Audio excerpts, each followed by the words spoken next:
thank you all for joining us this afternoon. I want to introduce you to this wonderful panel we've got lined up here. We're going to be talking about all the buzzwords, Web3, NFTs, the Metaverse, and understanding where that's going. I just introduced the panel first. Start with Medha Parlikar, the co-founder and CTO of Casper Labs. We've got Reeve Collins here, co-founder of BlockV, and Justin Bannon, co-founder of the Boson Protocol.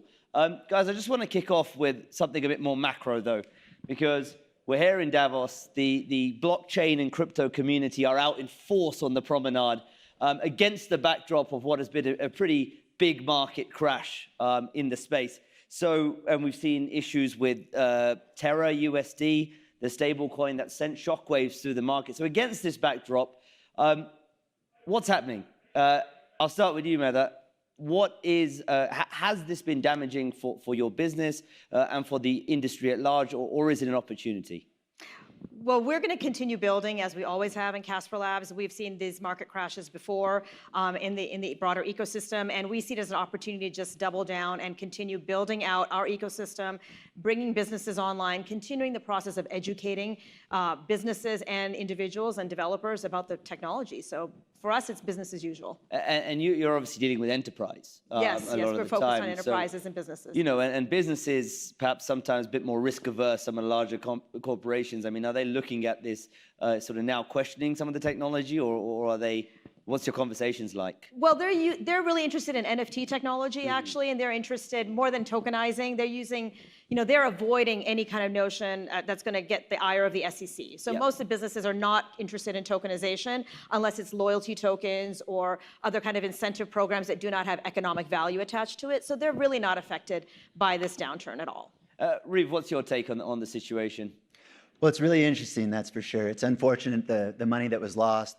However, it's not a surprise. It's an algorithmic-backed stablecoin, so it's just a bunch of smart people trying to figure out how to peg something to the dollar. And a lot of people pulled out their money in the last few months because they realized that it wasn't sustainable. So that crash kind of had a cascade effect, and it will probably be the end of most algo stablecoins. But from the industry at large, other than that wealth disappearing, I don't feel it's going to impact it that much because the underlying technology in the blockchain space is still very valid. It still is going to make transactions, make doing business around the world more efficient, and it's just getting better and better over time. And Reeve, I guess, you know, the perfect person to talk about stablecoins very quickly. So probably the end of algorithmic stablecoins, but of course, as co-founder of Tether, we saw even Tether sort of lose its peg briefly during the rout. Do you think Tether's done enough to answer questions about stability in times of volatility? Absolutely. There's two things that took place with Tether. One, the news reported that it lost its peg because on some exchanges, which are third-party sites, the price was at 95 cents. That's because there was a lot of supply on that exchange. However, that's not how Tether is designed. If you want to redeem it for $1, it's always been redeemable for exactly $1 at tether.to. But these third-party exchanges have different prices.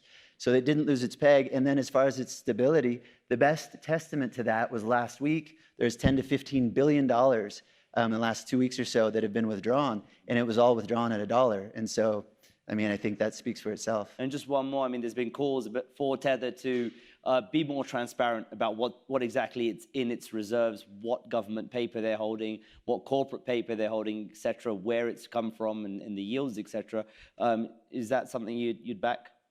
Well, I can't really comment on that. Like the corporation, I'm no longer involved. And I think they're doing their best to make sure that they are as above board and as clean as possible. And they have their reasons for what they're doing. Justin, what's your take on what we've seen in the market and actually, you know, what it means for what you're doing, but also the next sort of 12 months in the blockchain space? I mean, my view is there's two kind of truths with crypto. One is the crypto assets are highly volatile, and we just see, you know, and they don't match the underlying value. They couldn't because they're wild. They've always swung wildly, right? So this is just another example of that. And secondly, you've got an exponential technology an S-curve technology that's, you know, climbing up its exponential. And so, you know, I think you just need to take a longer term view. What we're building at Boson Protocol is Web3's commerce layer. And on top of that, applications, that enable, for example, brands to sell physical items as NFTs. So really kind of infrastructure, core use cases. And we've not seen any kind of abating of that demand, and brands and consumers are continuing to adopt, and so we will continue to build through this. Great, thanks for setting the scene, guys. So there's three, I think, big umbrella terms I want to get through in this chat next 25 minutes or so: NFTs, Metaverse, and sort of Web3, and how this all fits together. And why don't we kick off with NFTs, non-fungible tokens? Now, I suspect that most people in the room, having heard of NFTs, probably think about, digital collectibles, pictures of apes going for astronomical sums of money, no doubt. But Metha, you're in an interesting position to talk to us about NFTs, but also as it relates to enterprise. How does that work? What are they doing? What are they demanding at this point? Right. So I see NFTs as a way of representing the real world. Everything we touch, everything we work with every day is a non-fungible thing. Fungibility means you can break it into smaller pieces and exchange it, right? And you can't really do that with most of the things you interact with in the real world. And similarly for businesses, they're using NFTs to track a unique item, right? So we have a couple of use cases that are actually live on our mainnet already. One is for rare whiskey casks.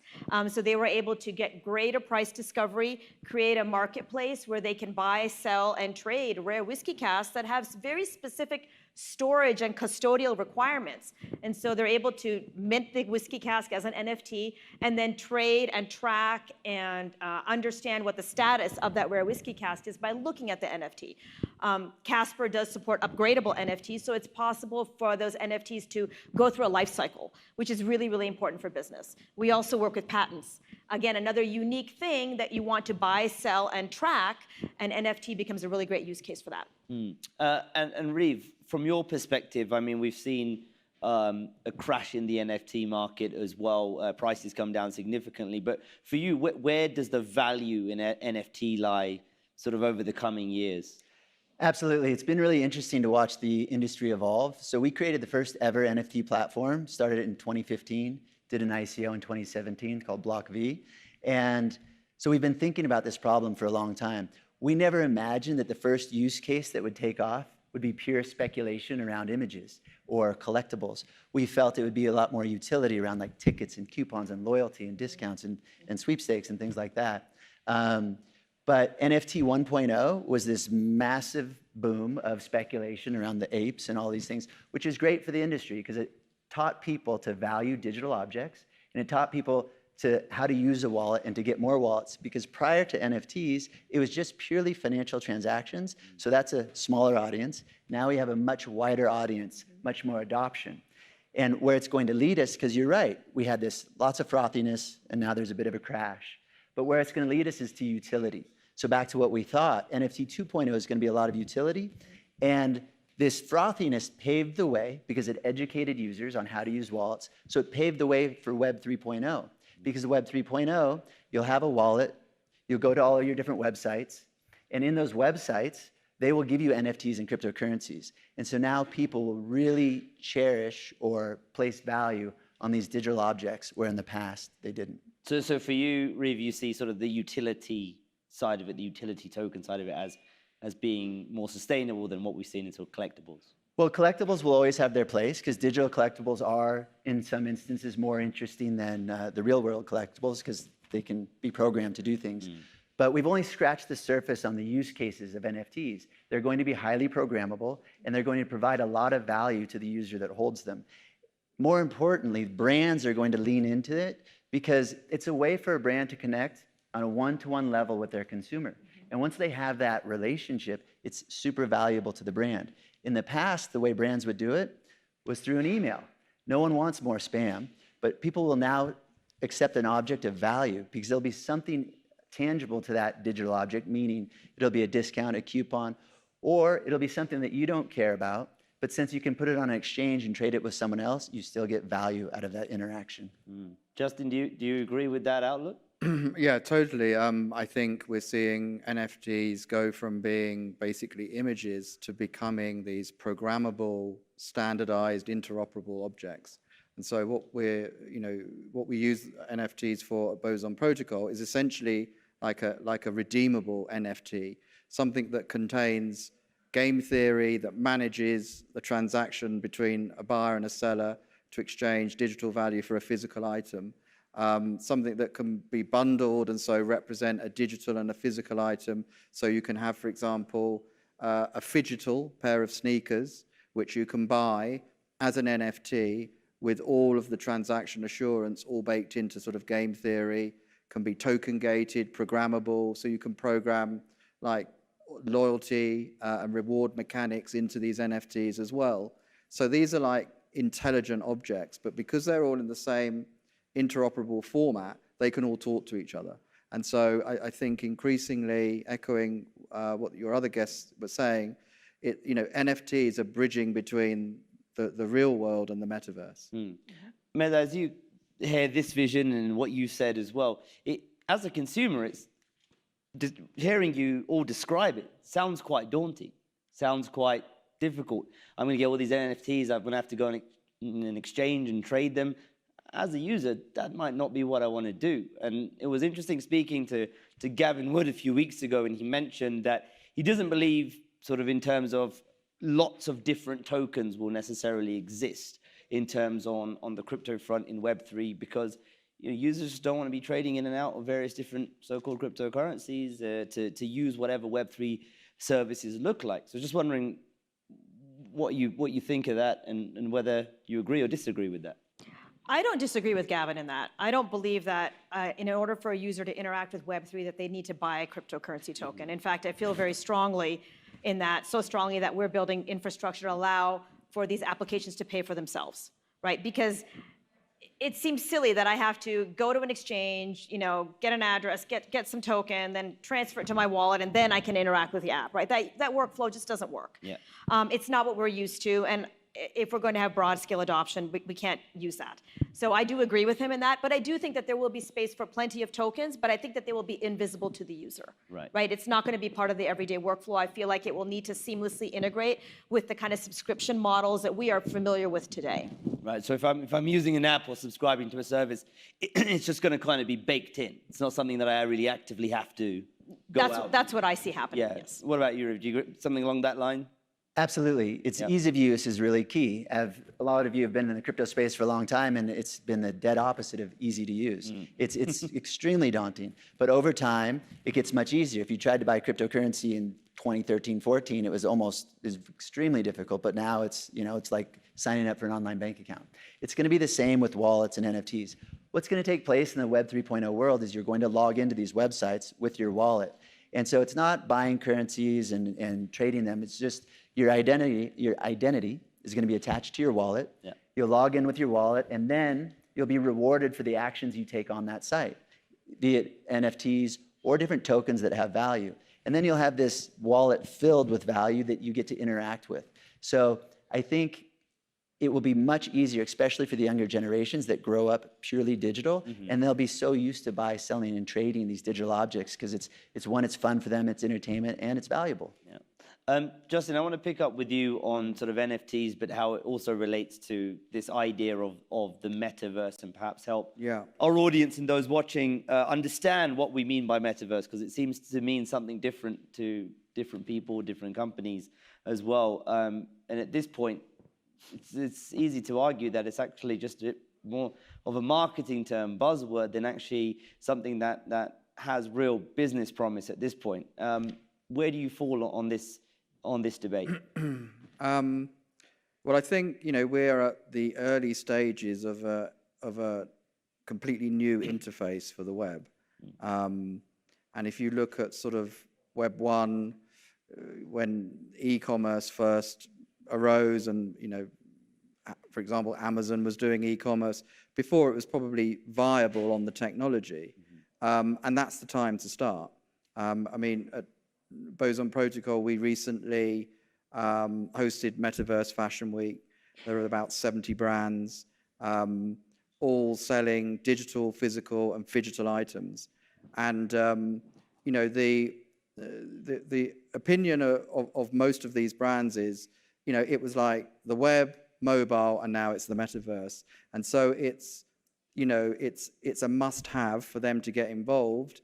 and start learning at this quite nascent stage, because, you know, the metaverse is going to be the place where this next generation of people congregate, buy, sell, and communicate and interact. So I don't think necessarily that the fact that it's early means that, you know, it's a marketing ploy. I think it's precisely the time to get involved. I mean, we had a fireside with Tommy Hilfiger himself, and he said, we're getting involved now because if we wait, we'll become irrelevant. And we need to build this capability in order to be winners and leaders in this new metaverse. Can I just ask, how were users accessing the Metaverse Fashion Week? Was it through a headset? No, because this was in Decentraland, so it was Right. within a browser. Yeah. Okay. So there's a lot of talk about sort of, I guess, the interfaces really for Metaverse. Is it just going to be on our phones and tablets, or do you expect it to be headsets and? Ideally, it'll be accessible to all. So Yeah. on your phone, your Mac, your PC, and then if you really want the full immersive experience, you can put a headset on. The way I see it unfolding, though, like Metaverse 1.0, it's not the Ready Player One. I don't even believe it's the Decentralands and Sandboxes. I think the way brands can best lean into it would be for each of them to have just an enhancement to their site. Because today their websites are two-dimensional. Wouldn't it be nice to have a three-dimensional site? Yeah. So you show up the website, you click come inside, and all of a sudden it becomes three-dimensional, more interactive, more engaging. You can walk in and talk to a salesperson. You can actually go shopping with your friends. So you can meet at Louis Vuitton website and browse all your bags with your best friend. That, to me, seems the natural first step, because we discuss with lots of brands and they don't know how to start. And the easiest way is just upgrade your website and then see where it goes. I mean, a lot of the businesses I've spoken to here at Davos, they now have some sort of metaverse strategy. And I'm not always quite clear what they mean by it, but perhaps you can help enlighten us with the enterprises you're working with. When they talk about metaverse, what exactly do they want to achieve and do? And what are some of the sort of examples you're seeing at the moment? It's very similar to what Reeve said, right? It is that they want their brands to reach out to that newer generation audience. And I actually see, like, the current interactions, you see people having their anonymous personalities or, you know, web identities. And I see the metaverse actually taking that two-dimensional flat identity and making it three-dimensional, right? So now your avatar, you can change your clothes in the avatar, you can wear the brands and have NFTs that your avatar owns and then trades them, as Reeve was saying. So that's what they're really looking for, is more stickiness, right? They're always trying to get deeper and longer engagement on their brands and their websites, and this is what they're really striving for with Metaverse. And help us link the previous conversation we had on NFTs to the metaverse. What role would NFTs play in this sort of development of the metaverse? Right, so for the brands, right, so imagine Nike comes out with these really new cool tennis shoes. Well, I can choose to own them in real life, but then I may get an NFT that I can use in the metaverse, and I can have my avatar wear these really cool tennis shoes in the metaverse, right? So the brands can actually cross over and gamify that, and then you can now sell and trade these NFTs inside the metaverse, right? And so even those NFTs wind up having value. Yeah, and what about from a commerce perspective? Well, the technology we've built at Boson Protocol enables brands to actually sell physical items represented as redeemable NFTs within the metaverse. So these NFTs, you know, can be programmed, traded and transferred like any other NFT. They can be bundled with digital wearables, and so, you know, it kind of bridges the gap between the real world and the metaverse, and enables things like these phygital items that have a digital and physical component, which, you know, we are seeing this is an emerging norm. If you're going to buy a high-end luxury item, you know, within a year from now, it will just be normal to get a digital NFT with a physical. And if you're going to spend like 10 grand on a digital handbag, well, it would be quite nice to get the physical too, right? Yeah, no, absolutely. And is that just for sort of authenticity purposes? What would be the purpose of it? Because why wouldn't I just go and sell this? Why do I need the digital? So as people are starting to exist in digital spaces more and more, the need to differentiate and identify yourself in a digital space is greater than in a physical space, because you don't even have your, you know, kind of natural physical differences. Everyone is this kind of vanilla avatar.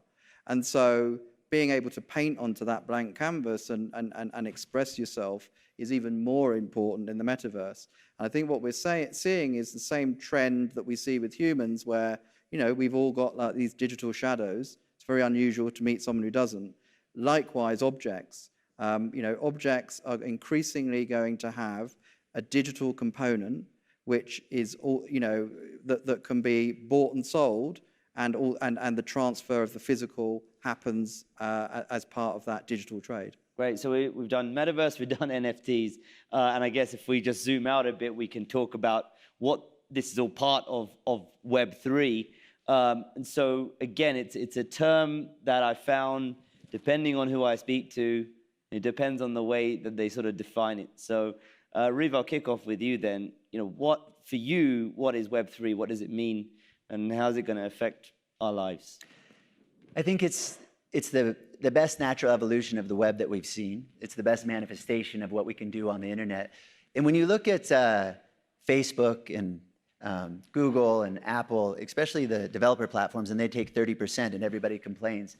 But then you're on Facebook, they take 100% they monetize your data and you get nothing. And so Web 3.0 has finally provided developers and businesses the tools to allow the users to monetize their own actions. And so that goes back to logging in with your wallet, and then the actions that you take on that platform, you'll be rewarded for. And so the Facebooks of the future, the users will get most of the monetization out of it. They'll be able to make real money. And so when we look at the bear market of today, what I feel is going to take us out of it and really do the next bull run, it's a successful Web3 company. It's where an individual can say, I just made $100,000 doing X, Y, and Z in this site. Imagine if it's a studio in the box, or it's a music producer, it's a new artist, and he shows that he made $100,000 based on distributing his songs, and he got the same amount of streams as, say, Madonna did on Spotify, and she made $17. Something like that is going to take place, and then the Web3 will be upon us. And Meta, from again, an enterprise perspective, Web3 is all supposed to be about decentralization, but you know, companies, of course, like to keep things central for security, for IP protect, all sorts of reasons. So how are sort of corporations and enterprises approaching Web3? They're approaching it, they're looking at the blockchain as a trust protocol, right? So they're looking for guarantees and being able to provide transparency to consumers and customers about track and trace for goods and services, as an example, to reduce compliance requirements, right? So if you put some information through a blockchain, you can trust the outcome of that information, right? You can make some assumptions around that it's tamper-proof. So this is how enterprises are definitely looking at it, from their dipping their toe in the water. The goal being is that ultimately consumers will benefit from new features, greater loyalty programs, greater transparency, and more trust. And for you, Justin, I mean, what does it look like, Web3? I think that the key difference with Web3 is that, you know, Web2, to quote Gavin Wood, is broken by design. It's a system that is designed to trap consumers and businesses and brands and extract maximum value from them. It's, you know, you can go to business school and learn the theory. And I think Web3 is the opposite of that. It's designed to be fair, open, and equitable. And I think it becomes even more important. You know, it's important, you know, in social media and commerce platforms. But if you accept the thesis that we're going to be spending more and more time in these digital worlds, we cannot, as a species, afford to have those worlds owned by proprietary organizations like Facebook and essentially value farmed. So we need open, fair, equitable systems in order that our children aren't kind of captured in the same way as we are with its social media and current commerce. We've got about 5 minutes left, but I think it's important also in these discussions to address the question of regulation, because that is something that will inevitably come. You know, a few years ago at Davos, the last time, 2020 and then 2019 as well, you know, regulators were very anti-crypto. That was my sense of it, you know, and I wanted to get a thought from you all on your conversations with regulators, because just over the weekend you had the head of the ECB, Christine Lagarde, still coming out saying, you know, Bitcoin and cryptocurrencies are worthless. We've heard similar comments here on the ground as well from other business executives. On the other hand, you know, the IMF head earlier this week was talking about how Terra USD was a pyramid, but that there's promise in some of these other stable coins and other areas of the market. So, Meda, I'll start with you. Have you seen a shift in the thinking from regulators towards the technologies you're working on? I think they're definitely looking at the Terra Luna collapse as an opportunity to tighten down, right? And seeing it as an opportunity to accelerate regulation and definitely look at regulating stable coins. So I think, you know, from my perspective, it's a call to the crypto community that we need to take these kinds of attacks and what we're building seriously. And it's kind of a call to action for us to come together to make sure that what we're putting out to retail consumers is of high quality and responsible. Because if we don't, we will be regulated, and we really don't want that, right? We should be a responsible consortium, a responsible community in terms of what we're putting out there in terms of products, goods, and services. You need some regulation, right? You're mentioning, you're saying that you don't want to be sort of regulated, but I think it's inevitable. It will be, right? Yeah. And I think the more it's time for us to kind of grow up and not be the Wild West. Because if we are, then we will definitely see the hammer come down, and I don't think we want that. And that's going to be bad for innovation and other things. Exactly, Right. exactly. Yeah. And Reeve, where do you stand this point of view? Because we know regulation is coming. But when you, like I said, when you've got regulators that are still sort of against some of these technologies, but some perhaps changing, have you seen a shift in the landscape at all in terms of thought? Absolutely. They're leaning in more, and they actually want to be educated because, one, navigating the regulatory landscape is super complex. And plus, for the regulators to understand what they're regulating is very challenging for them. So they're leaning in, and they're actually seeking to be educated. And what I'm proud to see is a lot of people from our industry are leaning into them. A lot of people are actually trying to run for political office and make a difference, or there's groups put together to help educate the regulators so they don't over-regulate and stifle innovation. And so I think that's just kind of the best path forward because we do need some regulation, but what does it look like? We'll have to find out. And for you, Justin, I mean, what have your conversations been like? Yeah, I mean, has the mindset shifted at all? I think there's a huge gulf. I hate to say, you know, the UK being a real sort of laggard, and I don't think Europe's much further ahead. And in contrast, I mean, I just came back from Singapore, and we had a number of meetings with sort of government agencies who are looking essentially to establish, you know, Singapore as this hub for metaverse and you know, Web3, etc. And of course, what you need is smart, effective regulation that protects consumers, but enables the benefits to be unlocked. And in certain regions, Singapore and being one of them, you see that. And in others, I think we have fearful and ignorant regulation, which is just bad for the economy and everyone in general. So what would you say to Ms. Christine Lagarde then around her comments? I would say get some advisors who understand what crypto is about and be informed, because the future economic prosperity of Europe depends on it. And you, Reeve? Well, how can they say that Bitcoin and Ethereum is worthless? Look at what the technology has done to the world already, and look how many people are involved and how many lives it's changed. So I think that's an ignorant comment. She needs to dig a little deeper. We've got about a minute left, so very quick one from all of you. The next 12 months, what do you expect is going to happen in your worlds? What are we going to see in terms of things being built, the market, your business? Maybe I'll start with you.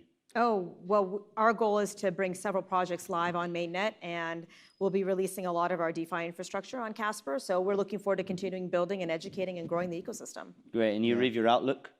It's going to be great because now it's time to innovate. The frothiness is gone, and since it's going to be a bear market, all those projects that weren't quite worthy are going to disappear, and the great ones are going to emerge, and hopefully we'll have a Web3 breakout. And I'll end with you, Justin. Well, we're launching V2 of Boson Protocol at the end of the summer, which will be launched on Polygon, and it is going to enable, you know, scalability and all of the, you know, customers and that are sort of coming over to be able to engage in Web3 commerce. Oh, that was a roller coaster, a very, very fun roller coaster, guys. Thank you for taking all the questions, going through all the topics. I hope you all got a good insight into where we're going over the next 12 months, the next 12 years even as well in the world of Web3, the Metaverse and NFTs. Thank you all for your wonderful comments. Round of applause for our great panel.